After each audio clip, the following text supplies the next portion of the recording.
வாழ்க வையகம், வாழ்க வையகம், வாழ்க வளமுடன். குரு வாழ்க, குருவே துணை.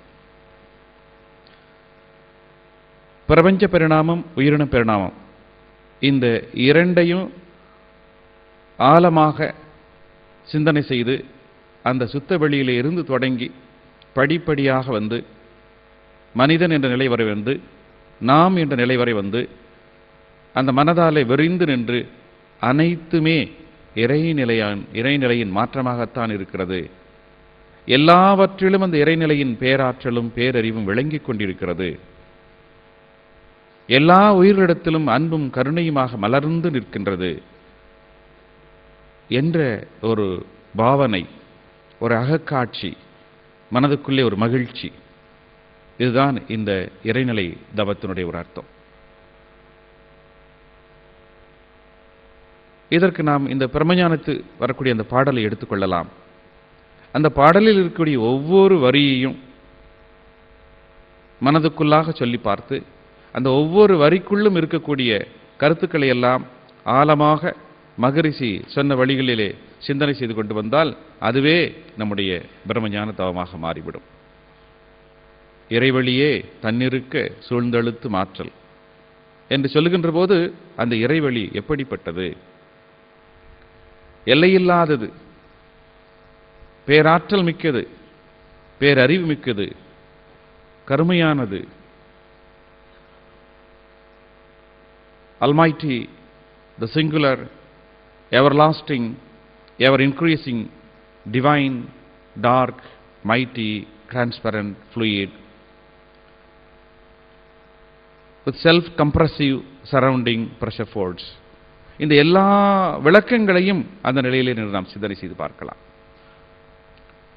இதன் திணிவு மடிப்பு விழ சொல்லலும் நுண்விண்ணாம்.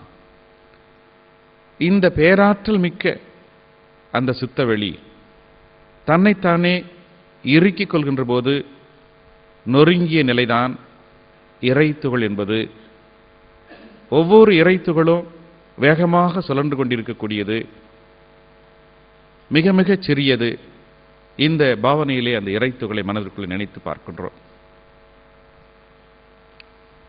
நிறைவெளியில் விண் சுழல நெருக்குகின்ற உரசல்.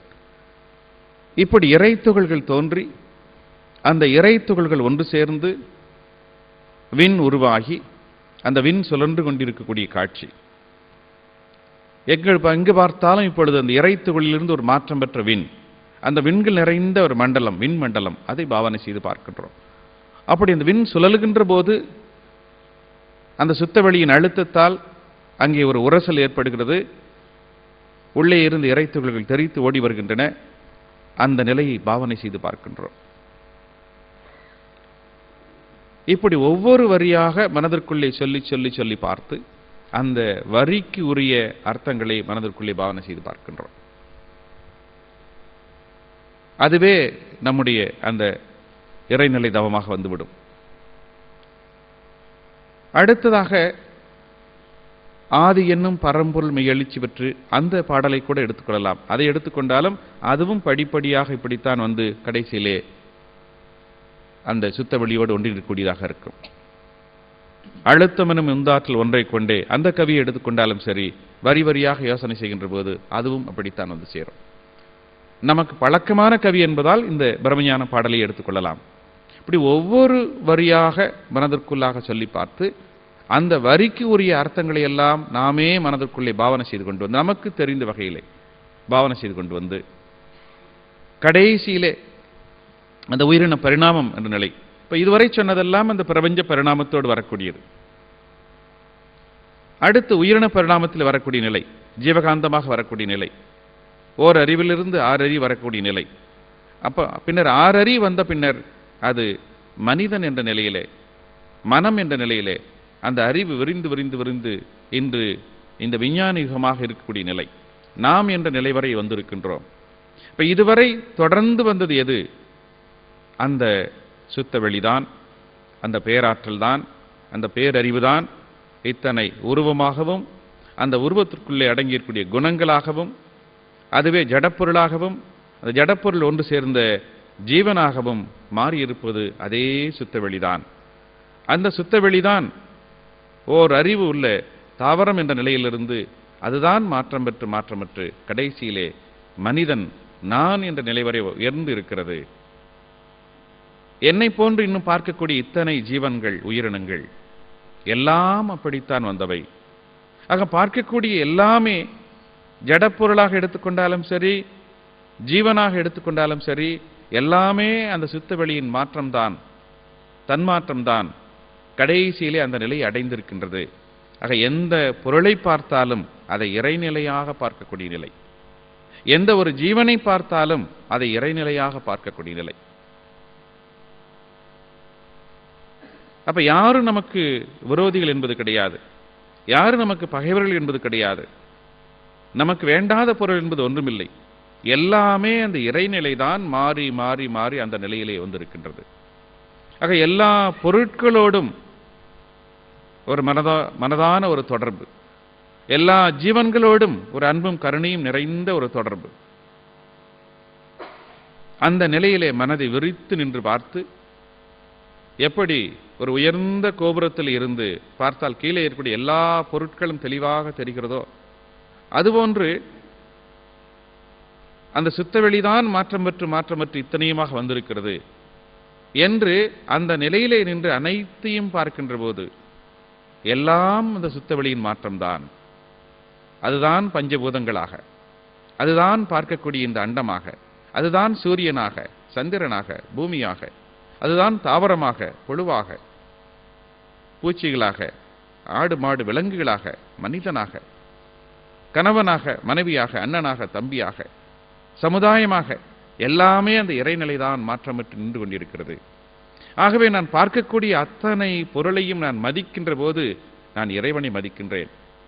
பார்க்கக்கூடிய அத்தனை ஜீவன்களையும் மதிக்கின்ற போது, அதற்கு உதவி செய்கின்ற போது, அதற்கு துன்பம் வராமல் பார்த்துக் கொள்கின்ற போது நான் அந்த இறைநிலையை வணங்குகின்றேன் என்று ஒரு அன்பும் கருணையும் நிறைந்த நிலையிலே அப்படியே மனதை லயிக்க வைத்து, அந்த மனதை அந்த லயிக்க விட்ட நிலையிலே அந்த இன்பத்தை நாம் சிறிது நேரம் அனுபவித்து பின்னர் அந்த நிலையிலேயே அப்படியே தவத்தை நிறைவு செய்து கொள்கின்றோம்.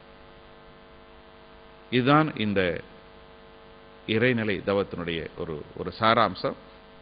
ஆக இதற்கு நாம் ஏற்கனவே மனதிற்குள்ளே கேள்விப்பட்டிருக்கக்கூடிய இந்த பிரபஞ்ச பரிணாமத்தையும் உயிரின பரிணாமத்தையும் வரிசையாக மனதிற்குள்ளே அமைத்துக் கொள்கின்றோம். அந்த சுத்த வெளியிலிருந்து ஆரம்பித்து பரிணாம வளர்ச்சியிலே ஒன்றொன்றாக வந்து வந்து பிரபஞ்சம் உருவான நிலை வரை, பின்னர் அந்த பிரபஞ்சம் உருவான நிலையிலிருந்து அவை பஞ்சபூதங்கள் ஒன்று சேர்ந்து உயிரினம் தோன்றி ஓர் அறிவிலிருந்து 6 அறிவு வரை வந்து மனிதன் வரை வந்து பின்னர் மனித பிறவியிலே 1000 பிறவிகள் தோன்றி தோன்றி தோன்றி இன்று நாம் என்ற நிலை வரை வந்திருக்கக்கூடிய நிலை. இந்த மனதை வைத்துக் கொண்டுதான் இப்பொழுது சிந்தனை செய்கின்றோம். இந்த நான் என்ற நிலையிலே இருக்கக்கூடிய இந்த மனம் இது இப்பொழுது விரிந்து நின்று அந்த மூலத்திலிருந்து முடிவு வரை இருக்கக்கூடிய மொத்தத்தையும் ஒரே காட்சியாக பார்க்கிறது. எப்படி உயரத்திலே பறக்கக்கூடிய ஒரு கழுகு கீழே இருக்கக்கூடிய அத்தனையும் ஒரு காட்சியாக பார்க்கிறதோ, அதுபோன்று அந்த மனதை உயர்த்தி நின்று அத்தனையும் ஒரே காட்சியாக பார்க்கக்கூடிய நிலை. அதாவது அத்தனையும் இறைநிலையின் தன்மாற்றம் தான். இறைநிலைதான் மாறி மாறி மாறி மாறி இத்தனையுமாக வந்திருக்கிறது. ஒவ்வொரு பொருளிலும் ஒவ்வொரு ஜீவனிலும் அதே இறைநிலைதான் அங்கே நிலையாக இருந்து கொண்டிருக்கிறது, பொருளாக இருக்கிறது, குணமாக இருக்கிறது என்று அந்த மனநிலையிலே நிறுத்தி தவத்தை நிறைவு செய்கிறோம். இதுதான் இந்த இறைநிலை தவத்தினுடைய ஒரு சாராம்சம். இப்பொழுது நாம் அந்த தவத்தினை செய்ய இருக்கின்றோம். பொதுவாக இறைநிலை தவம் செய்யும்போது நம்முடைய சாமுஜியுடைய அந்த கேசட்டை போட்டு செய்யலாம். இன்று நாம் தெரிந்து கொள்வதற்காக அந்த பாடலை நாமே பாடிவிட்டு அந்த ஒவ்வொரு வரி சொல்லியும் அந்த வரிக்குரிய எனக்கு தெரிந்த சில கருத்துக்களை சொல்கிறேன். அதற்கு மேலாக நீங்கள் உங்களுக்கு தெரிந்த அந்த கருத்துக்களை எல்லாம் சேர்த்துக்கொண்டு அந்த வரியோடு மனதை நிலைத்து வைத்திருக்கவும். கடைசியிலே அந்த எல்லா வரிகளும் நிறைவேற்ற பின்னர் மனதை அதே நிலையிலே நிறுத்தி நாம் தவத்தை நிறைவு செய்து கொள்ளலாம். இந்த தவத்தை நாம் ஈட்டுகின்ற போது 10 நிமிஷத்திலையும் முடிக்கலாம், அரை மணி நேரம் முடிக்கலாம், விரும்பினா 1 மணி நேரம் கூட செய்யலாம், தப்பில்லை. நம்மால் முடிந்த வரை குறைவான நேரத்தில் வைத்துக் கொள்ளலாம், அதிகமான நேரம் வைத்துக் கொள்ளலாம். காலையிலும் இந்த பயிற்சி செய்யலாம், மாலையிலும் செய்யலாம். எப்பொழுதெல்லாம் நேரம் கிடைக்கின்றதோ அப்பொழுதெல்லாம் செய்யலாம். இன்னும் கூட ஒவ்வொன்றையும் பார்க்கின்ற போது கூட அது அந்த இறைநிலையின் மாற்றமாகவே இருக்கக்கூடிய ஒரு நிலை. ஒரு முறை நாம் தவம் செய்தால் தவ மனநிலை மீண்டும் ஒரு 2 மணி நேரம் ஓடிக்கொண்டே இருக்கும். நீங்கள் எந்த தவம் செய்தாலும் சரி, அந்த தவத்தினுடைய மனநிலை ஒரு 2 மணி நேரம் ஓடிக்கொண்டே இருக்கும். ஆக நம்ம ஒரு இறைநிலை தவம் செய்தோம் என்று சொன்னால் அடுத்து நீங்கள் எதை பார்த்தாலும் அந்த இறைநிலையின் காட்சியாக மனதிற்குள்ளே வந்து கொண்டே இருக்கும். இப்படி நாள் முழுவதும் கூட நம்ம எதை பார்த்தாலும் அந்த இறைநிலையின் காட்சியாகவே மாறக்கூடிய ஒரு நிலையை வைத்துக் கொண்டால் எப்பொழுதும் அந்த மனநிலை இருந்து கொண்டிருக்கும். பொதுவாக சில மதங்களிலே 5 நேரம் அவர்கள் தியானம் செய்கிறார்கள், இறை வழிபாடு செய்கிறார்கள். அப்ப நினைச்சு பாருங்க, காலை பகல் நேரத்தில் ஒரு 12 மணி நேரம் இருக்கு.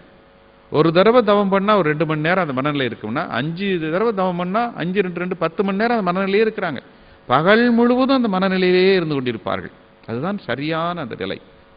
அதுபோன்று நாமும் இதை நேரம் கிடைக்கும் போதெல்லாம் இந்த தவத்தை செய்து அனுபவிக்கலாம். இது நமக்கு குரு நமக்கு கொடுத்திருக்கக்கூடிய ஒரு அற்புதமான ஒரு வரப்பிரசாதம். எத்தனையோ பிறவிகளை மிச்சப்படுத்தி கொடுக்கக்கூடிய ஒரு தவம் இது. அவ்வளவுதான். எத்தனையோ பிறவிகளை மிச்சப்படுத்தி கொடுக்கக்கூடிய ஒரு தவம் இது. விரும்பினாலோ விரும்பாவிட்டாலோ முழுமையடைந்துதான் இந்த பிறவி முடிய போகிறது. அப்ப இந்த நிலையிலே கூட நமக்கு அந்த உணர்வு கிடைப்பதற்கு இந்த தவம் நமக்கு அற்புதமாக மகரிஷியர்கள் எல்லாவற்றையும் எளிமைப்படுத்தியிருக்கிறார்கள். எளிய முறை தியானம், எளிய முறை உடற்பயிற்சி, எளிய முறை காயகல்பம். ஆக இந்த தவத்தையும் கூட எல்லா தவத்திலும் எளிமைப்படுத்தி இந்த அற்புதமான ஒன்றை நமக்கு கொடுத்திருக்கிறார்கள். ஆக இதை அனுபவிக்க வேண்டிய நம்முடைய பொறுப்பு. வாழ்க வளமுடன். இந்த அளவிலே நாம் அடுத்த சிந்தனைக்கு செல்ல இருக்கின்றோம். இப்பொழுது பிரபஞ்ச தன்மாற்றம் என்பது பற்றி நாம் சிறிது நேரம் அதனை பற்றி சிந்தனை செய்ய இருக்கின்றோம். முதலில் இந்த பிரபஞ்சத்தின் ஆரம்பத்திற்கு வருவோம். அங்கிங்கனாதபடி எங்கும் பிரகாசமாய் ஆனந்த பூர்த்தியாகி அருளோடு நிறைந்தது. தன்னருள் வெளிக்குள்ளே அகிலாண்ட கோடியெல்லாம் தங்கும்படி கிச்சை வைத்து உயிர்க்குயிராய் தலைத்தது. மனம் வாக்கினில் தட்டாமல் நின்றது. எது எது அந்த மனம் வாக்கினில் தட்டாமல் நின்றது? அருளோடு நிறைந்தது. அங்கிங்கனாதபடி எங்கும் பிரகாசமாய் ஆனந்த பூர்த்தியாகி. பாருங்க அந்த வார்த்தைகள் எப்படி வருகிறது என்று சொல்லி. இந்த வார்த்தைகள் அவருடைய வாயிலிருந்து வர வேண்டும் என்று சொன்னால் அந்த மனநிலை இருந்தால்தான் அந்த வார்த்தை வரும். இல்லை என்று சொன்னால் இந்த வார்த்தைகள் வராது. அங்கிங்கனாதபடி எங்கும் பிரகாசமாய் ஆனந்த பூர்த்தியாகி அருளோடு நிறைந்தது. வார்த்தைகள் எப்படி வருகிறது பாருங்க. ஒவ்வொரு வார்த்தையும் எப்படி மகரிஷியர்கள் சொல்கிறார்களோ, it is everlasting, ever increasing, highly imperceptible, divine, mighty, dark fluid, self compressive. எப்படி மகரிஷியர்கள் சொல்கிறார் அதே போல அங்கிங்கனாதபடி எங்கும் பிரகாசமாய் ஆனந்த பூர்த்தியாகி அருளோடு நிறைந்தது. தன்னருள் வெளிக்குள்ளே அகிலாண்ட கோடியெல்லாம் தங்கும்படி கிச்சை வைத்து உயிர்க்குயிராய் தலைத்தது. மனம் வாக்கினில் தட்டாமல் நின்றது. ஆம், அந்த சுத்தவெளி எல்லையில்லாதது, எல்லா இடத்திலும் நீக்கமர நிரம்பி இருக்கக்கூடியது. அதைத்தான் மகரிஷி அவர்கள் வற்றாயிருப்பு, பேராற்றல், பேரறிவு, காலம் என்ற வலம் 4 ஒன்றிணைந்த பெருவெளியே தெய்வம். ஆம், அந்த பெருவெளி அது வற்றாயிருப்பாக, பேராற்றலாக, பேரறிவாக, காலமாக இருக்கிறது. ஏன் அதை வற்றாயிருப்பு என்று சொல்கின்றோம்? எவ்வளவு அதிலிருந்து எடுத்தாலும் வற்றாது. ஏன்? எடுப்பதும் கொடுப்பதும் அதே இடத்தில்தான். எடுத்து இன்னொரு இடத்தில் வைத்தாதானே இது வற்றி போகும். எந்த சுத்தவெளியிலிருந்து எல்லாம் உருவாகிறதோ மீண்டும் அந்த சுத்தவெளியிலே எல்லாம் மறைந்து விடுகிறது. எப்படி அது குறையும்? ஒரு பாத்திரத்திலே நீரை எடுத்து அதற்குள்ளே ஊற்றிக் கொண்டிருந்தால் எப்படி அந்த தண்ணீர் குறையும்? எடுக்கிறது அங்க, கொடுக்கிறது அங்க, பாத்திரம் நிரம்பியே தான் இருக்கும். எல்லாம் இந்த சுத்த வெளியிலிருந்து தோன்றுகிறது, மீண்டும் அந்த சுத்த வெளியிலே மறைந்து விடுகிறது. எங்கே அது வற்றும்? வற்றவே வற்றாது. இங்கிருந்து எடுத்து 100 பக்கம் வச்சாதான் இது குறையும். ஆக வற்றாயிருப்பாக, பேராற்றலாக. ஆம், அந்த சுத்தவெளி ஒரு பேராற்றல். நமக்கு இந்த பூமியை பார்த்தா பெருசா தெரியுது, சூரியனை பார்த்தா பெருசா தெரியுது, ஒரு அணுகுண்டு வெடிக்கும் போது பெருசா இருக்கு. இப்படி எல்லாம் ஆற்றல் ஆற்றல் ஆற்றல்னு சொல்றோம். அப்ப ஒன்றுமில்லாத இந்த சுத்த வெளியே போய் எப்படி பேராற்றல்னு சொல்றோம்? ஒன்றுமில்லாத இந்த சுத்த வெளியே எப்படி பேராற்றல் என்று சொல்வது? இதை நாம் மட்டுமல்ல, விஞ்ஞானிகளும் கூட ஆராய்ந்து கொண்டிருக்கிறார்கள். ஒரு விஞ்ஞானி ஆராய்ச்சி செய்து அவர் ஒரு செய்தியை சொல்கிறார். எப்படி அவர் சொல்கின்ற செய்தி பாருங்கள். ஒரு டம்ளர்ல நம்ம டீ குடிக்கிறத வச்சுக்கலாம். அதுல ஒரு அரை டம்ளர் டீ இருக்கு, மிச்சம் ஒரு அரை டம்ளர் சும்மா இருக்கு. அந்த சும்மா இருக்கிற இடத்துல என்ன இருக்கும்? சும்மா இருக்கிற இடத்துல என்ன இருக்கும்? காற்று இருக்கு. அந்த காற்று இல்லாம அந்த இடத்துல சுத்த வெளி தான் இருக்குன்னு வச்சுக்கோங்களேன்.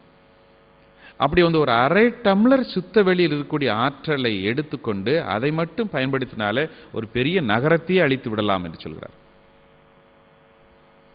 இது நான் சொல்லவில்லை, ஒரு விஞ்ஞானி சொல்லக்கூடிய கூற்று. இப்பொழுது விஞ்ஞானிகள் எல்லாம் நாம் எதை பற்றி பேசிக் கொண்டிருக்கிறோமோ அதை நோக்கி அவர்கள் வந்து கொண்டிருக்கிறார்கள். அதை நோக்கி அவர்கள் வந்து கொண்டிருக்கிறார்கள். அதையெல்லாம் அவர்கள் என்ன சொல்கிறார்கள்? 0 பாயிண்ட் எனர்ஜி, 0 பாயிண்ட் பிளக்சுவேஷன்ஸ். நாம் எதை வந்து கினமேட்டிக் குயிவரிங், நுண்ணதிர்வு என்று சொல்லிக் கொண்டிருக்கிறோமோ அதை இப்பொழுது விஞ்ஞானிகள் அதை 0 பாயிண்ட் பிளக்சுவேஷன்ஸ், 0 பாயிண்ட் எனர்ஜி என்றெல்லாம் அதை சொல்ல ஆரம்பிக்கிறார்கள்.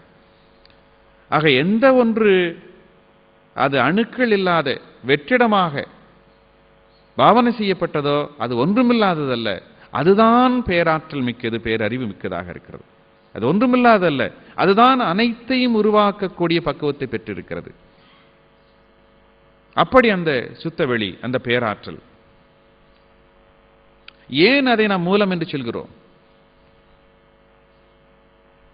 இப்ப சூரியனை மூலம் என்று சொல்லலாம், சந்திரன் பூமியை மூலம் என்று சொல்லலாம். ஏன் அந்த சுத்தவெளியை நாம் மூலம் என்று சொல்ல வேண்டும்? எல்லா பொருட்களும் அழியக்கூடியது சுத்தவெளியை தவிர. இந்த சூரியன், சந்திரன், நட்சத்திரங்கள் இவையெல்லாம் அழியக்கூடியவை. ஒரு காலகட்டத்தில் இவையெல்லாம் மறைந்து விடக்கூடியவை. எல்லாவற்றுக்கும் ஒரு வயது இருக்கிறது. எப்படி நமக்கு ஒரு 100 வயசு சொல்றோமோ அது மாதிரி பூமிக்கு ஒரு வயசு, இந்த சந்திரனுக்கு ஒரு வயது, இந்த சூரியனுக்கு ஒரு வயது, நாம் பார்க்கக்கூடிய நட்சத்திரங்களுக்கு ஒரு வயது, இந்த இந்த அண்டத்திற்கே ஒரு வயது.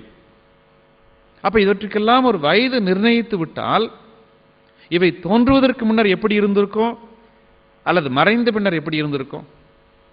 ஒரு பாவனை செய்து பார்ப்போமே.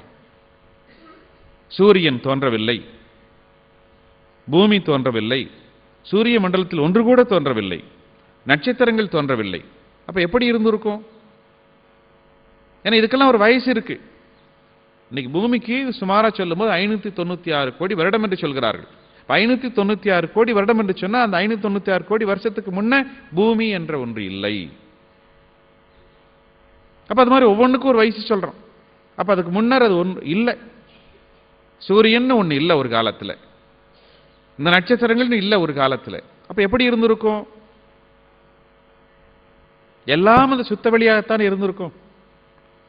இந்த நட்சத்திரங்கள் இல்லாத போது, இந்த அண்டங்கள் இல்லாத போது, சூரியன் இல்லாத போது, சந்திரன் இல்லாத போது எப்படி இருந்திருக்கும்? எல்லாம் அந்த சுத்த வெளியாகத்தான் இருந்திருக்கும். சரி, மீண்டும் ஒரு காலத்திலே இவையெல்லாம் மறைந்து விட்ட பின்னர், ஏன்னா இதுக்கு ஒரு வயசு இருக்கு. சூரியன் ஒரு காலத்தில் மறைஞ்சிரும், சந்திரன் ஒரு காலத்தில் மறைஞ்சிரும், இந்த நட்சத்திரங்கள் ஒரு காலத்தில் மறைஞ்சிரும், எல்லாம் ஒரு காலத்தில் மறைஞ்சு போயிடும். எப்படி நமக்கு பிறப்பு, வாழ்க்கை, இறப்பு இருக்கிறதோ அதுபோன்று நாம் பார்க்கக்கூடிய அத்தனை பொருட்களுக்கும் உண்டு. அது ஜடப்பொருளாக இருந்தாலும் சரி, உயிர் பொருளாக இருந்தாலும் சரி, அதற்கும் ஒரு காலத்தில் முடிவு உண்டு. என்னதுக்கு காலம் அதிகமாக இருக்கும். இந்த பூமி, சந்திரன் ஒரு ஜடப்பொருள், சந்திரன் ஒரு காலத்தில் மறைஞ்சு போயிடும். சந்தேகம் இல்லை, சந்திரன் ஒரு காலத்தில் மறைஞ்சு போயிடும். அப்ப இப்படி எல்லாம் மறைந்து விட்டால் பின்னர் என்ன மீதம் இருக்கும்? எல்லாம் மறைஞ்சு போச்சுன்னு வச்சுக்கங்களேன். எல்லாம் மறைஞ்சு பின்னர் என்ன மீதம் இருக்கும்? அந்த சுத்த வெளிதான் மீதம் இருக்கும். ஆகவேதான் மூலமாக இருப்பதும், முடிவாக இருப்பதும், ஆதியாக இருப்பதும், அந்தமாக இருப்பதும் எல்லாம் அந்த சுத்த வெளிதான். ஆகவே அதுதான் பேராற்றல் பெற்றது, அதுதான் பேரறிவு மிக்கது. இத்தனை பிரபஞ்சத்தையும் உருவாக்க வேண்டும் என்று சொன்னால் எவ்வளவு பேராற்றல் இருக்க வேண்டும்? இத்தனை பிரபஞ்சத்தையும் இயக்க வேண்டும் என்று சொன்னால் எவ்வளவு பேரறிவு இருக்க வேண்டும்? ஒரு மனிதனின் அறிவை நாம் வியந்து பேசுகிறோம். ஆறாத அறிவற்ற மனிதன் என்று சொல்கிறோம். அந்த மனிதனுடைய உடம்புக்குள்ளே எத்தனை ரகசியங்கள் இருக்கின்றன? இந்த பிரபஞ்சத்தில் எத்தனை ரகசியங்கள் இருக்கின்றன? அவற்றையெல்லாம் யார் இயக்கிக் கொண்டிருக்கிறது? ஆம், அந்த மூலப்பொருள், மூலத்தில் இருக்கக்கூடிய அறிவுதான் அங்கே விரிந்து நின்று ஒவ்வொரு பொருளிலும், ஜடப்பொருளிலும் அறிவாக இருக்கிறது, ஜீவனிலும் அறிவாக இருக்கிறது. அந்த சுத்தவெளி வற்றாயிருப்பாக, பேராற்றல், பேரறிவு.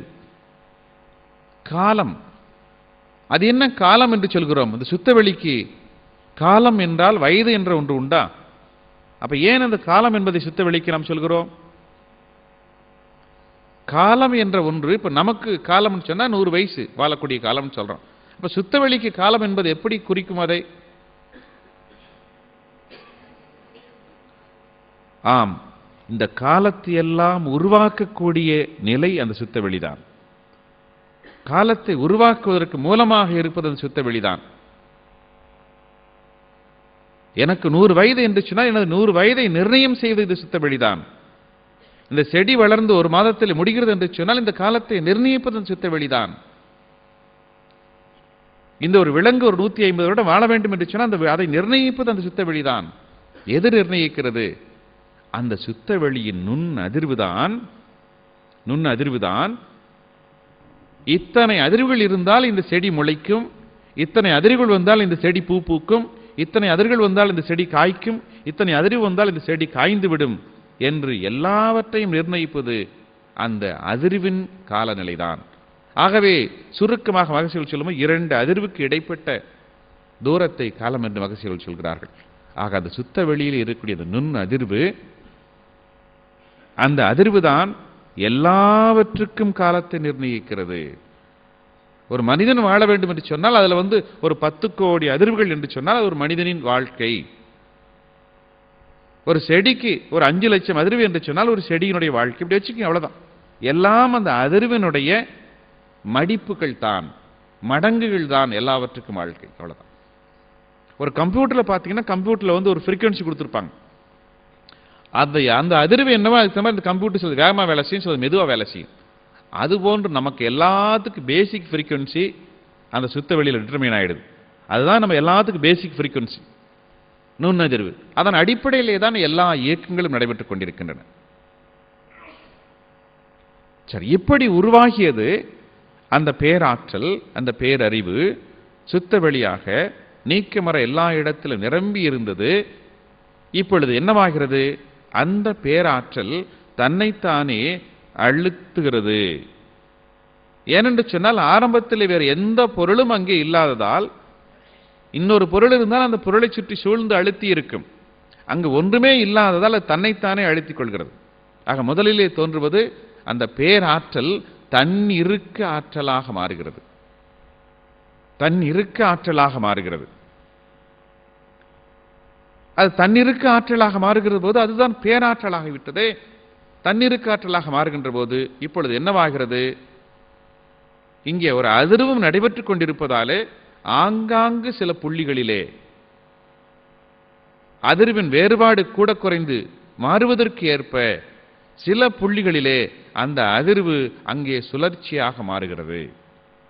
சில இடங்களிலே அந்த அதிர்வு அங்கே சுழற்சியாக மாறுகிறது. எப்படி எல்லா இடத்திலும் காற்று நமது பூமியின் மேலே நீக்கமர நிரம்பி இருந்தாலும் கூட சில இடங்களிலே காற்று சூறாவளியாக மாறுகிறது. எந்த இடத்திலே காற்று சூறாவளியாக மாறுகிறது?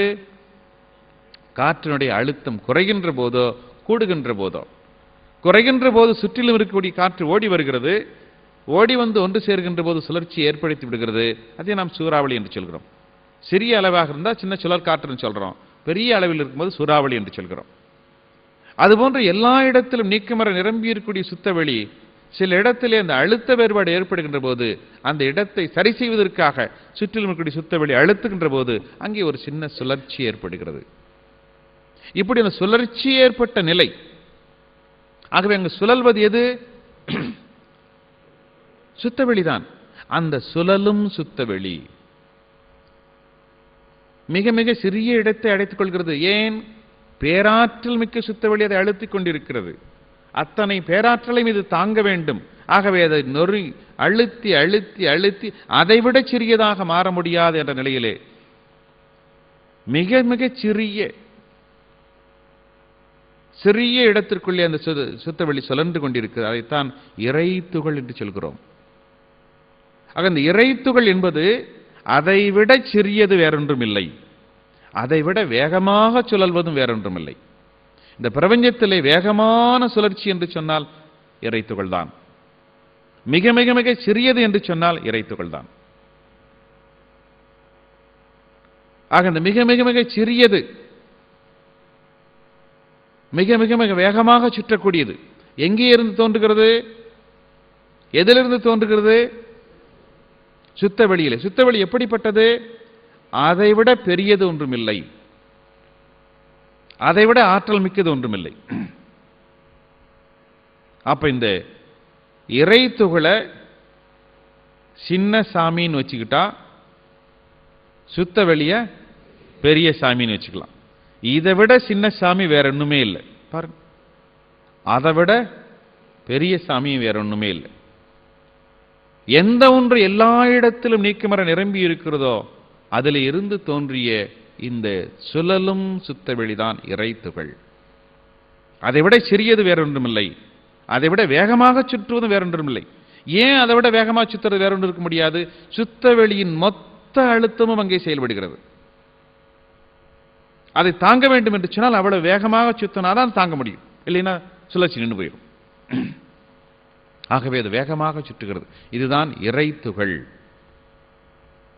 அப்ப இந்த சுழலுகின்ற இறைத்துகள் எப்பொழுது சுழற்சி நின்று விடுகிறதோ அப்பொழுது என்னவாக மாறிவிடும்? சுத்தவெளியா மாறிவிடும். சுழலுகின்ற வரைதான் அதற்கு பேர் இறைத்துகள். சுழற்சி நின்று விட்டால் அது இறைத்துகள் என்ற தன்மையை இழந்துவிடும். அப்ப அந்த சுழற்சி ஆரம்பித்து அது நிற்கின்ற வரைதான் இந்த எல்லா மாற்றங்களும். அது வரைக்கும் தான் அதுக்கு துகள் என்ற ஒரு வார்த்தையை கொடுக்கிறோம். சரி, இந்த இறைத்துகள் என்பதைத்தான் நம்ம ஃபார்மட்டிவ் டஸ்ட் என்று சொல்கிறோம், ஈத்தர் என்று சொல்கிறோம், பரமாணு என்று சொல்கிறோம். எல்லாம் ஒரே வார்த்தை தான். இறைத்துகள் என்று சொன்னாலும் சரி, பரமாணு என்று சொன்னாலும் சரி, ஈத்தர் என்று சொன்னாலும் சரி, ஃபார்மட்டிவ் டஸ்ட் என்று சொன்னாலும் சரி, எல்லாம் அந்த இறைத்துகள் தான். இப்ப இந்த இறைத்துகள் எங்கெல்லாம் சுத்தவெளி இருக்கிறதோ அங்கெல்லாம் இப்பொழுது இறைத்துகளாகவே மாறி இருக்கிறது. எங்கெல்லாம் சுத்தவெளி என்று பாவனை செய்கிறோமோ அங்கெல்லாம் இப்பொழுது இறைத்துகள். இப்படி சுத்தவெளியாக மாறாம இன்னும் கொஞ்சம் கொஞ்சம் அங்கங்க இறைவெளி இருக்குன்னு வச்சுக்கலேன், இருக்கலாம். அப்படி கூட மாறாம கூட சில பாக்கெட்ல இறை வெளி இருக்கலாம். ஒருவேளை விஞ்ஞானிகள் பிளாக் ஹோல்னு சொல்லக்கூடியது கூட அப்படி இருந்தாலும் இருக்கலாம். இதெல்லாம் ஆராய்ச்சிக்குரியது. விஞ்ஞானிகள் பிளாக் ஹோல் என்று சொல்கிறார்கள். இப்ப நம்ம சூரியனுக்குள்ள இருக்கக்கூடிய பிளாக் ஹோல்னு சொல்றது வேற, விஞ்ஞானிகள் சொல்லக்கூடிய பிளாக் ஹோல் வேற. ஏன்னா விஞ்ஞானிகள் சொல்லக்கூடிய ஒரு பிளாக் ஹோலுக்குள்ள ஒரு ராக்கெட் போயிடுச்சுன்னா உள்ள போனோன்னா ராக்கெட் காணாம போயிடுது, ராக்கெட் என்ற உருவம் அழிந்து விடுகிறது. இந்த விஞ்ஞானிகள் சொல்லக்கூடிய ஒரு பிளாக் ஹோலுக்குள்ள ஒரு மனிதனை தூக்கி போட்டா மனிதன் உள்ள போனா அவனுடைய உருவம் மறைஞ்சு போயிடுது. என்ன ஆகும்? எந்த பொருள் உள்ளே சென்றாலும் அது சுத்தவெளியாக மாறிவிடுகிறது. அந்த சுத்தவெளியுடைய ஆதிக்கம் அங்கே அதிகமாக இருப்பதால் எது உள்ளே சென்றாலும் அது அணு என்ற தன்மையை இழந்து, சுழற்சி என்ற தன்மையை இழந்து அது சுத்தவெளியாகவே மாறிவிடுகிறது. முடிஞ்சு வச்சு கதை, அவ்வளவுதான். அதனால அதை பற்றி ஆராய்ச்சி செய்ய விஞ்ஞானிகள் முடியவில்லை. ஏன்னா அணு என்ற தன்மை இருந்தால்தான் விஞ்ஞானிகள் ஆராய்ச்சி பண்ண முடியும். அதனாலதான் விஞ்ஞானத்துக்கு வின் பிளஸ் ஞானி தான். அணு என்ற தன்மை இல்லை என்று சொன்னால் விஞ்ஞானிகள் அங்கே ஆராய்ச்சி பண்ற ஒண்ணும் இல்லை. ஆராய்ச்சி பண்ற கூடிய தன்மையை விஞ்ஞானிகள் இழந்து விடுகிறார்கள். அது மெய்ஞானத்துக்கு தான் போய் ஆகணும், ஒரு வழியே கிடையாது. ஆகவே பிளாக் ஹோலை பற்றி இன்னும் விஞ்ஞானிகளுக்கு முழுவதுமாக எதுவுமே தெரியாது. என்ன, அதை பற்றி பல ஆராய்ச்சிகள் செய்து கொண்டிருக்கிறார்கள். அதை பற்றி நிறைய புத்தகங்கள் எழுதியிருக்காங்க. ஆனால் அதை பற்றி யாருக்கு ஒன்றும் தெரியாது. அதான் விஞ்ஞானத்தில் பிளாக் ஹோலை பற்றி இருக்கக்கூடிய நிலை. ஏனென்று சொன்னால் உள்ளே இருப்பது அது சுத்தவெளியாக, பேராற்றல் மிக்கதாக, பேரறிவு மிக்கதாக இருப்ப எது உள்ள போனாலும் உருவம் இழந்து விடுகிறது. இங்கிருந்து ஒரு வெளிச்சம் அதில் பட்டா கூட உள்ள வெளிச்சம் போனால் வெளிச்சம் எல்லாம் காணாம போயிடும். ஒரு இடத்துல வெளிச்சம் பட்டா பட்டு பிரதிபலிக்கும். ஆனால் அப்படி இல்லை, அந்த பிளாக் ஹோலுக்குள்ள போனா திரும்பி வெளிச்சம் வராது, அங்கே உள்ளே நின்று போயிடும், காணாம போயிடும். ஆக ஒருவேளை அப்படி இருக்கலாம். சரி, இப்பொழுது எங்கெல்லாம் சுத்தவெளி என்று பாவனை செய்கிறோமோ அங்கெல்லாம் அது இறைத்துகள் நிரம்பிய காட்சியாக இருக்கிறது. எப்படி? இப்ப நம்மை சுற்றி காற்று சூழ்ந்து இருக்கிறது. இந்த காற்று என்பது என்ன? அது ஆக்சிஜன், நைட்ரஜன் என்ற அணுக்களின் கூட்டத்தை தான் நாம் காற்று என்று சொல்கிறோம். அப்ப காற்று என்பது ஆக்சிஜன், நைட்ரஜன் என்ற துகள்களின் கூட்டம். பிடிச்சுக்கலாம். காற்று என்பது ஆக்சிஜன், நைட்ரஜன், விஞ்ஞான ரீதியாக பார்த்தால் ஆக்சிஜன், நைட்ரஜன் சேர்ந்த கலவையைத்தான் காற்று என்று சொல்கிறோம். அப்ப ஆக்சிஜன், நைட்ரஜன் துகள்களின் கூட்டம் தான் காற்று. அதுபோன்று நீர், ஒரு பெரிய டேம் பார்க்கிறோம். நீர் என்பது என்ன? அது H2O மாலிகுல், அதனுடைய கூட்டம் தான் நீர் என்பது. அதுபோன்று இப்பொழுது சுத்தவெளி எங்கெல்லாம் பாவனை செய்கிறோமோ அதுவெல்லாம் இந்த இறைத்துகளின் கூட்டமாக இருக்கிறது. எங்கெல்லாம் சுத்தவெளி என்று பாவனை செய்கிறோமோ அதுவெல்லாம் இந்த இறைத்துகளின் கூட்டமாக இருக்கிறது. சரி, இப்ப இரண்டு இறைத்துகளுக்கு இடையிலே என்ன இருக்கும்? சுத்தவெளிதான் இருக்கும். இரண்டு இறைத்துகளுக்கு இடையிலே சுத்தவெளிதான் இருக்கும். அந்த சுத்தவெளி என்ன செய்து கொண்டிருக்கும்? அழுத்திக் கொண்டே இருக்கும். அந்த பேராற்றலை மற்றதன் மீது அது செலுத்திக் கொண்டே இருக்கும். ஆகவே இந்த சுழல்கின்ற இந்த இறைத்துகள்கள் ஆங்காங்கு ஒன்று சேர்க்கப்பட்டு ஒரு அமைப்பாக மாறுகிறது.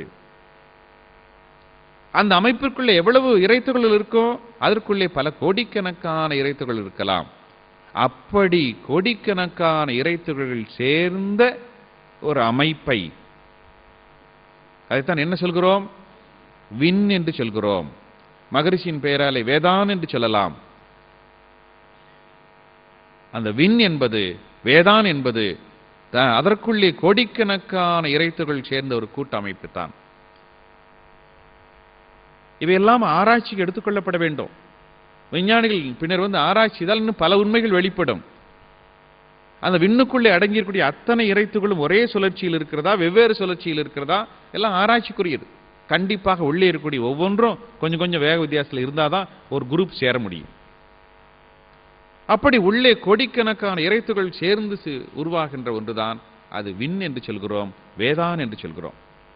இப்பொழுது அந்த வேதான், இந்த கோடிக்கணக்கான இறைத்துகளை அடக்கி இந்த வேதான் அல்லது விண், இதுவும் சுழன்று கொண்டிருக்கிறது. ஏன்? உள்ளே இருக்கக்கூடிய ஒவ்வொரு இறைத்துகளும் சுழன்று கொண்டிருக்கிறது. ஒவ்வொரு இறைத்துகளும் சுழல்கின்ற போது அந்த சுழற்சியிலிருந்து ஒரு காந்தாலை வந்து கொண்டிருக்கும். அப்ப காந்தத்தை நம்ம கரெக்டா பார்த்தோம்னா எங்க ஆரம்பிக்குது காந்தம்? இறைத்துகள் தோன்றிய நிலையிலே ஆரம்பிச்சிருது. இறைத்துகள் சுழல்கின்ற போது எதில் சுழல்கிறது? சுத்த வெளியில் சுழல்கிறது. அப்ப சுழல்கின்ற போது அங்கிருந்தே ஒரு அலை ஆரம்பிக்கும். ஆனா பொதுவா நம்ம அழுத்தம், ஒளி சுவைமானம் வரும்போது எங்க வச்சுக்கிறோம்? இந்த பிரபஞ்ச பரிணாமம் வரும்போது வச்சுக்கிறோம். அந்த முதல் உருவான காந்தத்தோட இதை நம்ம கொஞ்சம் கம்பைன் பண்றதில்ல. ஏன்னா அது அன்மேனிஃபெஸ்டட் ஸ்டேஜ், பிரபஞ்சம் உருவாவதற்கு முந்திய நிலை. விண்ணுன்னு வந்த பின்னாடி தான் நம்ம பிரபஞ்சம் உருவானதை வச்சுக்கிறோம். இது பிரபஞ்சம் உருவானதுக்கு பிந்திய நிலை. ஆனா முதல்லயே அங்கு உருவாக ஆரம்பிச்சிருச்சு. சரி, அப்ப ஒவ்வொரு இறைத்துகளும் இன்னொரு இறைத்துகளிலிருந்து கொஞ்சம் தூரத்தில் தான் நிற்கும், ஒன்னொன்னு ஒட்டாது. ரெண்டு ஒட்டிச்சுன்னா என்ன ஆகும்? அது சுழற்சி நின்று போயிடும், மீண்டும் இறைத்துகளா இறைவெளியா மாறிடும். ஆனால் ரெண்டு ஒட்டாம ஒரு நிலையில நின்றுட்டு. அப்போ ஒரு விண்ணுக்குள்ளே கோடான கோடி இறைத்துகள் இருந்தாலும் கூட ஒவ்வொரு இறைத்துகளும் இன்னொரு இறைத்துகள் ஒட்டாம தான் இருக்கும். இப்ப நினைச்சு பாருங்க, எவ்வளவு அந்த விண் சிறியது, அந்த விண்ணுக்குள்ளே கோடான கோடி இறைத்துகள் இருக்கின்றன. அப்போ ஒவ்வொரு இறைத்துகளும் எவ்வளவு சிறியதாக இருக்கும், எவ்வளவு வேகமாக சுற்றி கொண்டிருக்கும். இப்படி ஒவ்வொரு இறைத்துகளிலிருந்து ஒரு காந்தாலை வருவதாலே, அந்த கோடான கோடி இறைத்துகளும் சேர்ந்து ஒரு காந்தாலை உருவாக்குவதாலே மொத்த விண்ணும் ஒரு சுழற்சியை பெற்றுக் கொண்டுதான் இருக்கும். மொத்த விண்ணும் ஒரு சுழன்று கொண்டுதான் இருக்கும். பூமி ஏன் சுழல்கிறது என்று எடுத்துக்கொண்டால், பூமி என்பது அணுக்களின் கூட்டம். ஒவ்வொரு அணுவும் சுழன்று கொண்டிருக்கிறது, ஒவ்வொரு அணுவிலிருந்தும் காந்தாலை வந்து கொண்டிருக்கிறது. ஆகவே மொத்த காந்தாலை பூமியை சுழற்றித்தான் ஆகும். பூமியை நிறுத்த முடியாது, நம்ம யாரும் போய் பூமியை நிறுத்திட முடியாது. ஏன்? ஒவ்வொரு விண்ணும் சுழன்று கொண்டிருக்கிறது. ஆகவே ஒவ்வொரு விண்ணிலிருந்தும் காந்தாலை வந்து கொண்டிருக்கிறது. மொத்த காந்தாலை பூமியை சுழற்றித்தான் ஆகும், பூமி சுழன்றுதான் ஆகும். பூமி சுழலாமல் நிற்க முடியாது. அதுபோன்று விண், ஒரு விண்ணுக்குள்ளே கோடான கோடி இறைத்துகள் இருக்கின்றன. ஒவ்வொரு இறைத்துகளும் சுழன்று கொண்டிருக்கிறது. ஆகவே விண் என்பது சுழன்றுதான் ஆக வேண்டும். சரி, இப்ப விண்ணுக்கு ஒரு சுழற்சி வந்துருச்சு. இப்போ இறைத்துகளின் சுழற்சி அதிகமாக இருக்குமா, விண்ணின் சுழற்சி அதிகமாக இருக்குமா? எது பெரியது, எது சிறியது? எது அதிகமாக இருக்கும்? இறைத்துகளின் சுழற்சி தான் அதிகமாக இருக்கும். அப்ப இறைத்துகளோடு ஒத்து பார்க்கும்போது விண்ணுடைய சுழற்சி ரொம்ப குறைச்சலாம், இறைத்துகளோடு ஒத்து பார்க்கும் போது. சரி, இப்படி விண்கள் உருவாகின்றன. இப்ப இந்த விண் உருவான பின்னர் தான் நம்ம இந்த பிரபஞ்சம் என்ற நிலைக்கு சொல்றோம். அதுக்கு முன்னாடி அந்த பிரபஞ்சத்துக்கு முந்தைய நிலை அதையெல்லாம். இப்ப விண் உருவாகிவிட்டது, விண் சுழன்று கொண்டிருக்கிறது. இப்ப விண் சுழல்கின்ற போது இப்ப அந்த மகரிஷி சொன்ன நிறைவெளியில் விண் சுழல நெருக்குகின்ற உரசல், இப்ப அதுக்கு வரும். அப்ப அந்த விண்ணை சுற்றி இருப்பது என்ன இருக்கிறது? சுத்தவெளி. அந்த சுத்தவெளி அழுத்துகிறது. இந்த அழுத்தக்கூடிய அழுத்தம் அப்படியே அந்த விண்ணுக்குள்ள போய் போய் போய் போய் எது வரைக்கும் வரலாம்? மையம் வரைக்கும் தான் வர முடியும். அந்த விண் என்பது ஒரு உருண்டைன்னு வச்சுக்கோங்க. அந்த உருண்டையில மேல இருந்து அழுத்தினா அழுத்தி அழுத்தி அழுத்தி அழுத்தி உள்ள வரும்போது மையம் வரைக்கும் வரும். மையத்துக்கு மேல அந்த அழுத்தம் போகாது. மையத்திலிருந்து மறுபடியும் பிரிஞ்சு வெளியே வரணும். ஆக அந்த அழுத்தம் உள்ளே சென்று வெளியே வருகின்ற போது உள்ளே இருக்கக்கூடிய ஒவ்வொரு இறைத்துகளும் இன்னும் கொஞ்சம் வேகமா சுத்த ஆரம்பிக்குது. ஏற்கனவே சுத்தினதை விட இன்னும் கொஞ்சம் வேகமா சுத்த ஆரம்பிக்குது. அப்ப இன்னும் கொஞ்சம் வேகமா சுத்த ஆரம்பிக்கும் போது சிலது உள்ள இருக்க முடியாது, வெளியே வந்துதான் தீரணும். ஏன்னா ஒரு அளவு வேகத்துக்கு உள்ள இருந்தா தான் உள்ள இருக்க முடியும். அதுக்கு விட கொஞ்சம் கூடிச்சுன்னா உள்ள இருக்க முடியாது. அப்படி வரும்போது என்ன ஆகும்? முதல்ல அந்த விளிம்பில் இருக்கிறது வெளியே தெரிச்சு வர ஆரம்பிக்கும். அந்த விளிம்பில் இருக்கக்கூடிய இறைத்துகள்கள் அது கொஞ்சம் வேகமானோன்னா விளிம்பு விட்டு வெளியே வந்துடும். அந்த இறைத்துகள் உள்ள இருந்து ஓடி வருகிறது. அதான் நிலைவெளியில் எழுப்புகின்ற நேரலைகள் காந்தமாம். முதல்ல நிறைவெளியில் மின் சுழல் அதை பார்த்துட்டோம். அடுத்து அப்ப என்ன? சுத்தி இருக்கக்கூடிய நிலைவெளி. ஏன்னா இது அசைஞ்சிட்டு விண் என்பது சுற்றி கொண்டிருக்கிறது, இந்த சுத்தவெளி அப்படியே இருக்கு, இது நிலையாக இருக்கிறது. நிறைவெளி என்று சொன்னாலும் நிலைவெளி என்று சொன்னால் ஒண்ணுதான். சரி, இப்ப அந்த உள்ள இருந்து இறைத்துகள் வெளியே ஓடி வருது. அந்த ஓடி வரக்கூடிய இறைத்துகள் என்ன ஆகும்? சுத்தவெளியில் வருது. வர வர வர என்ன ஆகும்? ஏன்னா அந்த சுத்தவெளி அழுத்துறதுனால அது சுழற்சி குறைஞ்சி குறைஞ்சி குறைஞ்சி குறைஞ்சி குறைஞ்சி ஜீரோ ஆகி அந்த சுழற்சி குறைந்து சாதாரண நிலைக்கு வருகிறது பாருங்கள். அப்பொழுது அது ஆற்றலை அந்த சுத்த வெளியில பரிமாறிக்கொள்கிறது. இந்த பரிமாற்றம் நடக்கக்கூடிய இடத்தை தான் காந்தம் என்று சொல்கிறோம். அப்ப உள்ளே இருக்கக்கூடிய இறைத்துகள் வெளியே வந்து தன் நிலையிலே மாற்றம் அடைந்து மீண்டும் சுத்த வெளியாக மாறக்கூடிய ஒரு பகுதி இருக்கு பாருங்க. அது விண்ணிலிருந்து இந்த இடத்துல கரையுமா, அங்க கரையுமா, அங்கிருந்து பல கோடி மைல் தூரம் போகலாம், அந்த சுழற்சி போய் கரையலாம், அங்கே கூட கரையலாம். அந்த இடத்தை தான் நாம் காந்த மண்டலம் என்று சொல்கிறோம். எவ்வளவு தூரம் அது வரைக்கும் வருதோ, இப்போ சூரியனிலிருந்து வெளிச்சம் நமக்கு இது வரைக்கும் வருது, இன்னும் பல கோடி மைல் தூரம் வரைக்கும் போகும், அது வரைக்கும் அதனுடைய காந்தம் இருக்கு. நட்சத்திரத்திலிருந்து வருது, பல ஆயிரம் ஆயிரம் கோடி மைல் தூரத்தில் நமக்கு வருது, அது வரைக்கும் அதனுடைய காந்தம் இருக்கிறது. எப்படி ஒரு விளக்கு எரியும் என்று விளக்கிலிருந்து வெளிச்சம் வருது, அந்த வெளிச்சம் எவ்வளவு தூரம் போதும் அதுவரை அதனுடைய காந்தம் இருக்கிறது. அப்படி ஒவ்வொரு விண்ணிலிருந்து வரக்கூடிய அலைகள் அப்படி விரிஞ்சு விரிஞ்சு விரிஞ்சு விரிஞ்சு போய்கொண்டே இருக்கிறது. அதுவரை அந்த காந்தம் பக்கத்தில் அதிகமா இருக்கும், போக போக குறைஞ்சிட்டே போகும். அவ்வளவுதான். ஒரு விளக்கு வெளிச்சத்துல பக்கத்தில் வச்சா புத்தகத்தை படிக்கலாம், தூரத்தில் வச்சு புத்தகத்தை படிக்க முடியாது விளக்கு வெளிச்சத்துல. அது மாதிரி பக்கத்தில் காந்தம் அதிகமா இருக்கும், தூரம் போக போக குறைஞ்சிக்கிட்டே இருக்கும். அவ்வளவுதான். இப்படி ஒவ்வொரு விண்ணிலிருந்து வரக்கூடிய காந்தம். சரி, இப்ப விண்ணிலிருந்து இந்த இறைத்துகள் உள்ளே இருந்து ஓடி வந்து கொண்டே இருக்கின்றன. இறைத்துகளுக்கு உள்ளே இருந்து வெளியே வர வர வர இப்ப இந்த மைய பகுதி என்னவாகும்? விண்ணுக்குள்ளே இருக்கக்கூடிய மையம். இப்ப விண் சுழன்று கொண்டிருக்கின்ற போது அப்படியே போனோம்னா மையம் போக போக போக சுழற்சி குறைஞ்சு குறைஞ்சு குறைஞ்சு குறைஞ்சு கடைசியில் ஒரு சுழலாத ஒரு மையம் கிடைக்கும் இல்லையா? விண் எவ்வளவு சின்னதாலும் அதுக்குள்ள ஒரு மையம் வரும். சரி, இப்போ நாளாக நாளாக இந்த இறைத்துகள் வெளியே ஓடி வர என்னவாகும்? இந்த உள்ளே இருக்கக்கூடிய மையம் கொஞ்சம் பெருசாக ஆரம்பிக்கும். உள்ளே இருக்கக்கூடிய மையம், அந்த மையத்தில் ஒன்றுமே இல்லை, இறைத்துகள் இல்லை, அது கொஞ்சம் அப்படியே பெருசாக ஆரம்பிக்கும். ஏன்னா வெளியே இருக்க இறைத்துகள் வெளியே ஓடிட்டே இருக்கு, இப்போ உள்ள இருக்கிறது கொஞ்சம் வெளியே வரும் வெளியே வரும் வெளியே வரும், இப்போ அந்த மையம் பெருசாகிட்டே இருக்கும். இந்த விண்ணினுடைய மையம் கொஞ்சம் கொஞ்சமாக பெரிதாகி கொண்டே இருக்கும்.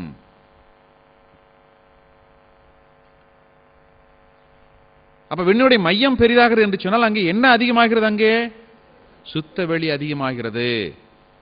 சுத்தவெளிதான் பேராற்றல் மிக்கது. இன்னும் சொல்ல போனா எடை அதிகமான எதுன்னு கேட்டா சுத்தவெளி தான்.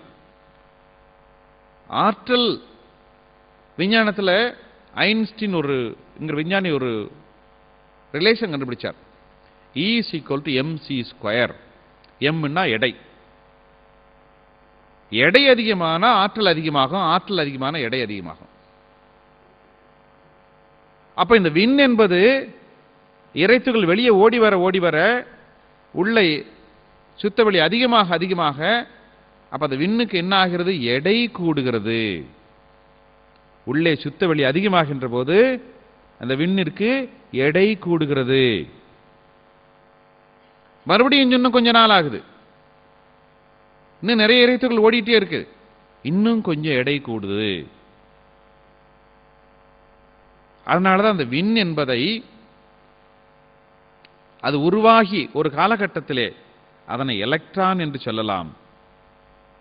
இன்னும் ஒரு 2 கோடி வருஷம் 10 கோடி வருஷம் கழிச்சு அதையே புரோட்டான் என்று சொல்லலாம். இன்னும் ஒரு 10 கோடி வருஷம் கழிச்சு அதையே நியூட்ரான் என்று சொல்லலாம். விண் என்பதுதான் எலக்ட்ரானாக, புரோட்டானாக, நியூட்ரானாக மாறி வருகிறது. இப்ப உருவாகி சில காலத்திலே அது எலக்ட்ரான், ஆரம்ப காலம் அது எலக்ட்ரான் என்பது. இன்னும் கொஞ்ச காலம் போய் புரோட்டான், இன்னும் கொஞ்ச காலம் போய் நியூட்ரான். அது மகர்ஷிகள் அழகாக சொல்வார்கள். அதாவது குழந்தை, அப்பா, தாத்தா எல்லாம் ஒரே ஆள் தான், அப்படி உருவாகி வரக்கூடியதான். சரி, அப்ப இப்படி உருவாகி வருகிறது. கடைசியில் உள்ள இருக்கக்கூடிய எல்லா இறைத்துகளும் வெளியே போயிடுச்சுன்னு வச்சுங்க. விண்ணுக்குள்ள இருக்கிற எல்லா இறைத்துகளும் வெளியே போயிடுச்சு. இப்ப என்ன ஆகப்போ? விண் என்பது விண் என்ற தன்மையை இழந்து மீண்டும் சுத்த வழியாக வந்து விடுகிறது. விண் என்ற தன்மை இழந்து மீண்டும் சுத்த வழியா போயிடுச்சு. அப்ப குழந்தையா இருந்தது, அப்பாவா இருந்தது, தாத்தா வந்துச்சு. தாத்தா கடைசியில் என்ன ஆயிட்டாரு? செத்து போயிட்டாரு, முடிஞ்சு போச்சு, இறைநிலை அடைஞ்சிட்டார். அதான் இறைநிலை அடைஞ்சிட்டாருன்னு சொல்றோம். கடைசியில் விண் என்பது இறைநிலையாக மாறிவிட்டது. எல்லா இறைத்துகளும் வெளியே வந்து விட்டது. இப்படி இந்த விண் முதல் சுழற்சி ஆரம்பித்ததிலிருந்து கடைசியிலே சுழற்சியை நிறுத்தி விடக்கூடிய காலம் இருக்குது பாருங்க. இது எத்தனையோ கோடிக்கணக்கான ஆண்டுகளாகும் இது நடக்குது, முடிகிறது. இந்த காலகட்டத்திற்குள்ளே தான் விண்ணினுடைய சுழற்சி வேறுபாடு மாற மாற மாற மாற அது பல வகையான கூட்டு சேர்க்கை நடக்குது. 2 ஒன்று சேருது, 3 ஒன்று சேருது, 4 ஒன்று சேருது, 10 ஒன்று சேருது, 100 ஒன்று சேருது. இப்படி சேர்ந்து சேர்ந்துதான் இந்த பிரபஞ்சம் உருவாகுது. கொஞ்சம் விண் சேரும்போது அது காற்றுன்னு வச்சுக்கோங்க. இன்னும் கொஞ்சம் விண்கள் அடர்த்தி அதிகமாகும் போது நெருப்புன்னு வச்சுக்கிறோம். இன்னும் கொஞ்சம் அடர்த்தி அதிகமாகும் போது நீர்னு வச்சுக்கோங்க. இன்னும் கொஞ்சம் அடர்த்தி அதிகமாகும் போது நிலம்னு வச்சுக்கிறோம். இவ்வளவுதான். எல்லாமே விண்ணினுடைய அடர்த்தி நிலைக்கு ஏற்ப, அவ்வளவுதான். 5 வகையான பௌதீக பிரிவுகளும் இந்த விண்ணின் சுழற்சி குறைய குறைய நிறைய அணுக்கள் ஒன்று சேர ஆரம்பிக்கின்றன. அதற்கு ஏற்ப அது ஒரு பக்குவத்தை பெறுகிறது. நிலம், நீர், நெருப்பு, காற்று, ஆகாசம். அப்ப ஒவ்வொன்றிலிருந்தும் வரக்கூடிய காந்த அலைகள், அழுத்தம், ஒளி, ஒளி, சுவை, மனம் என்று வித்தியாசப்படுகிறது. இப்படித்தான் இந்த பிரபஞ்சம் உருவாகி வருகிறது. அந்த வகையில் வருகின்ற போதுதான் முதலிலே அந்த விண்மண்டலம், விண்ணாக இருந்த போது அது விண்மண்டலம். அந்த விண்மண்டலம் ஒரு பெரிய உருண்டைன்னு வச்சுக்கோ, ஒரு பாவனை செய்ய, அது ஒரு உருண்டையா மாறிடும். இப்ப அந்த உருண்டை சுத்திக்கிட்டே இருக்குது. ஏன்னா எது வந்தாலும் சுத்த ஆரம்பிச்சிடும், ஓரளவுக்கு பெருசா சுத்த ஆரம்பிச்சிடும். அப்ப அந்த பெரிய உருண்டை, அதுக்குள்ள இருக்கிறது எல்லாமே விண் தான், அதுவும் சுத்திக்கிட்டே இருக்குது. நாளாக நாளாக நாளாக என்ன ஆகிறது? இந்த விண்மண்டலத்துக்குள்ளே காற்று மண்டலம் உருவாகிறது. அப்ப கொஞ்சம் கீழே உருவாகும். அது இன்னும் கொஞ்ச நாள் கழிச்சு உள்ளே அடர்ந்த காற்று மண்டலம் உருவாகிறது. அது இன்னும் கொஞ்சம் உள்ள உருவாகும். இன்னும் கொஞ்ச நாள் கழிச்சு உள்ள நீர் உருவாகும். இன்னும் கொஞ்ச நாள் கழிச்சு உள்ள நிலம் உருவாகும். அப்ப எந்த ஒன்று பரிணாம வளர்ச்சியில் பிரபஞ்சம் உருவாகி வருகின்ற போது வெளியிலே விண்மண்டலம், உள்ளே காற்று மண்டலம், அதற்குள்ளே அடர்ந்த காற்று மண்டலம், அதற்குள்ளே நீர், அதற்குள்ளே நிலம் என்று அமையும். அப்ப கெட்டிப்பொருள் மையம், அதுக்கு அடுத்தது திரவம், காற்று, இப்படித்தான் அமையும். எல்லாம் அப்படித்தான் அமையும். இப்ப பூமி எடுத்துக்க, பூமியில மேல தண்ணி நிரம்பி இருக்குது, தண்ணிக்கு மேல காற்று இருக்குது, உள்ள போன மண் வருது, கீழே போக போக கெட்டி கெட்டி கெட்டி கெட்டியான பகுதியெல்லாம் உள்ளதா இருக்கு. அப்படித்தான் அமைந்திருக்குது. இப்படித்தான் எல்லாவற்றிலும் இப்படி அமைந்து ஒரு விண்மண்டலம் உருவாகி உருவாகி உருவாகி மையம் கெட்டிப்பட்டு கெட்டிப்பட்டு கெட்டிப்பட்டு கெட்டியான பொருள் மையத்திற்கு போன பின்னர் அதைவிட கெட்டி ஆக முடியாத நிலையிலே அங்கே அணுச்சிதைவு ஏற்பட்டு அது உடைந்து அங்கே வெப்பம் உருவாகிறது மையத்திலிருந்து. அப்படி மையத்திலிருந்து உருவாகி வரக்கூடிய வெப்பம் விளிம்பு வரை வருகின்ற போது, அதிகமாக இருக்கின்ற போது அதை நட்சத்திரம் என்று சொல்கிறோம். அவ்வளவுதான்.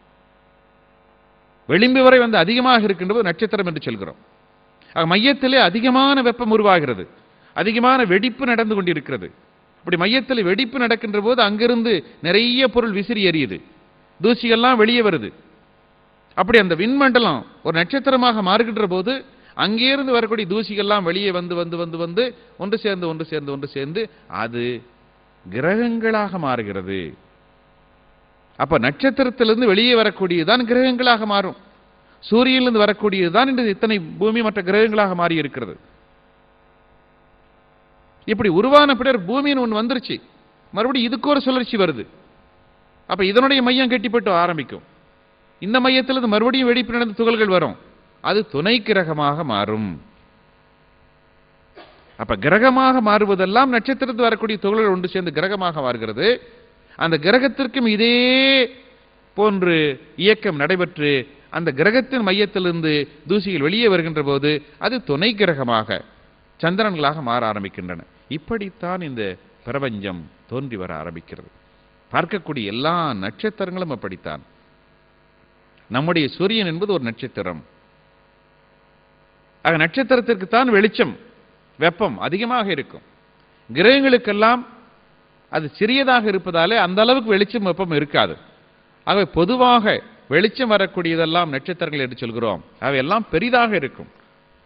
வெளிச்சம் வர முடியாத நிலையில இருக்கக்கூடிய மற்றதெல்லாம் பொதுவாக கிரகங்கள் என்று சொல்கிறோம். இப்படி இந்த பிரபஞ்சம் உருவாகி ஆயிரக்கணக்கான அண்டங்கள், நாம் பார்க்கக்கூடிய இந்த நட்சத்திரங்கள் எல்லாம் சேர்ந்து இந்த அமைப்பை மில்கி வே கேலக்சி, பால்வெளி மண்டலம் என்று சொல்கிறோம். இந்த கொடான கோடி நட்சத்திரம் நம்ம கண்ணுல பார்க்கிறோம் பாருங்க. நம்ம கண்ணுல பார்க்கக்கூடியதெல்லாம் ஒரு 5000 நட்சத்திரம் தான் கண்ணுல பார்ப்போம். ஆனால் கருவிகளை வைத்துக் கொண்டு கண்டுபிடித்தால் 10,000 கோடி நட்சத்திரங்கள் இருக்கின்றன. இந்த 10,000 கோடி நட்சத்திரங்கள் சேர்ந்த அமைப்பை தான் நாம் பால்வெளி மண்டலம், மில்கி வே கேலக்சி என்று சொல்கிறோம். அப்ப இந்த 10,000 கோடி நட்சத்திரங்கள் சேர்ந்த அமைப்பு அதுவும் சுத்திக்கிட்டே இருக்கும். ஏன்னா எந்த ஒன்று உருவானாலும் சுழல ஆரம்பிக்கும். சுத்தவெளியின் காரணம் தான், அழுத்தம் காரணம் தான். எந்த ஒரு அமைப்பு உருவானாலும் மீண்டும் அது சுழல ஆரம்பித்து விடும். சரி, இந்த 10,000 கோடி நட்சத்திரம் சேர்ந்த இந்த பால்வெளி மண்டலம், இதை தாண்டி வெளியே சென்று பார்த்தால் இதை போன்று பல கோடி பால்வெளி மண்டலங்கள் இருக்கும். பல கோடி பால்வெளி மண்டலங்கள். அப்ப இந்த பல கோடி பால்வெளி மண்டலத்துக்கும் தாண்டி செல்கின்ற போதுதான் நாம் இந்த சுத்தவெளி, முழுமையான சுத்தவெளி என்று சொல்லக்கூடிய நிலை. அது கூட நல்லா ஆராய்ச்சி பண்ணி பார்த்தோம்னா அது என்ன, இவ்வளவு பெரிய சுத்தவெளிக்கு இந்த ஒரே ஒரு பிரபஞ்சம் தான் இருக்கணுமா? இவ்வளவு பெரிய சுத்தவெளிக்கு இந்த ஒரே ஒரு பிரபஞ்சம் தான் இருக்கணுமா? அது விஞ்ஞானிகள் கூட சொல்றாங்க. அவங்களுடைய கற்பனையில் எப்படின்னாக்கா, இந்த பிரபஞ்சத்திலிருந்து ரொம்ப தூரம் போயிட்டோம்னா அப்புறம் அங்க ஒரு பிரபஞ்சம் வரும், அதுல இருந்து ரொம்ப தூரம் போனா அங்க ஒரு பிரபஞ்சம் வரும். இப்படி பிரபஞ்சத்தை எல்லாம் ஒண்ணு சேர்த்து அதுக்கு ஒரு மகா பிரபஞ்சம்னு ஒரு பேர் கொடுக்குறாங்க அவங்க. அதனால இது சொல்லிக்கிட்டே போலாம், நீங்க கேட்டுக்கிட்டே இருக்கலாம், இதுக்கு முடிவே இருக்காது. ஏதாவது முடிக்கணும்னு சொல்லிதான் நம்ம இதுக்கு மேல இருக்கிறதெல்லாம் சுத்தவெளின்னு வச்சுக்கிறோம். சரிதானே? ஏதாவது முடிக்கணும் இல்லையா? ஆனா இவ்வளவு பெரிய சுத்தவெளிக்கு ஒரு பிரபஞ்சம் தான் இருக்கணும்னு அவசியம் இல்லை. சரி, வாழ்க வளமுடன். இப்படி இந்த சிந்தனைகள், சிந்தனை செய்ய செய்ய செய்ய செய்ய செய்ய எத்தனையோ கருத்துக்கள் மனதுக்குள்ளே வந்து கொண்டிருக்கும். ஏன்? எது சிந்தனை செய்து கொண்டிருக்கிறது? அதே சுத்தவெளிதான் சிந்தனை செய்து கொண்டிருக்கிறது. எதை பற்றி சிந்தனை செய்து கொண்டிருக்கிறது? அதே சுத்தவெளியை பற்றி தான் சிந்தனை செய்து கொண்டிருக்கிறது. அப்ப வராம எங்க போகும்? வந்துதான் தீரும். அந்த கருத்துக்கள் வந்துதான் தீரும். நம்ம என்ன, அதுக்கு ஒரு வாய்ப்பு கொடுத்தா போதும். வாய்ப்பு கொடுத்தா போதும். அந்த கருத்துக்கள் எல்லோருக்குள்ளும் அடங்கி இருக்கின்றன, பூரணமாக இருக்கின்றது. எல்லாருக்குள்ளும், எல்லாருடைய கருமையத்திலும் இந்த கருத்துக்கள் பூரணமாக இருக்கிறது. சிந்தனை செய்வதற்கு வாய்ப்பு கொடுத்தா போதும். நாம் புலன்களுக்குள்ளே சிக்கி இருப்பதாலே அங்கு போக மாட்டேங்கிறோம். இறைநிலை நான் என்ன உணர்வு, நீ உணர்ந்து கொள்ள சொல்லிக்கிட்டே தான் இருக்கு. நமக்கு தான் நேரமில்லை நேரமில்லைன்னு சொல்லிக்கிட்டே இருக்கும். எல்லோருக்குள்ளும் அது அடங்கி இருக்கிறது. மனிதனும் அந்த இறைநிலையின் பெட்டகம்தான். ஒவ்வொரு மனிதனுக்குள்ளும் ஆயிரம் ஆயிரம் ரகசியங்கள் இருக்கிறது. எத்தனை ரகசியத்தை நாம் வாழ்க்கையில் பயன்படுத்துகிறோமோ அது நம்முடைய சொத்தாக மாறுகிறது. பயன்படுத்தப்படாத ரகசியம் உள்ளதா இருக்குது, அது நம்ம சொத்து இல்லைனா உள்ளதா இருக்குது, பயன்படுத்தினாதான் நம்முடைய சொத்தாக மாறுகிறது. அப்படி ஒவ்வொருவரிடம் எத்தனையோ அற்புதங்கள் இருக்கலாம். அவற்றையெல்லாம் கலந்துரையாடலே, கருத்து பரிமாற்றத்திலே பரிமாறிக்கொள்ளுகின்ற போது அடுத்தவர்களும் அதை அனுபவிப்பதற்கு ஒரு வாய்ப்பாக ஒரு வாய்ப்பாக ஒரு வாய்ப்பாக ஒரு வாய்ப்பாக ஒரு வாய்ப்பாக ஒரு வாய்ப்பாக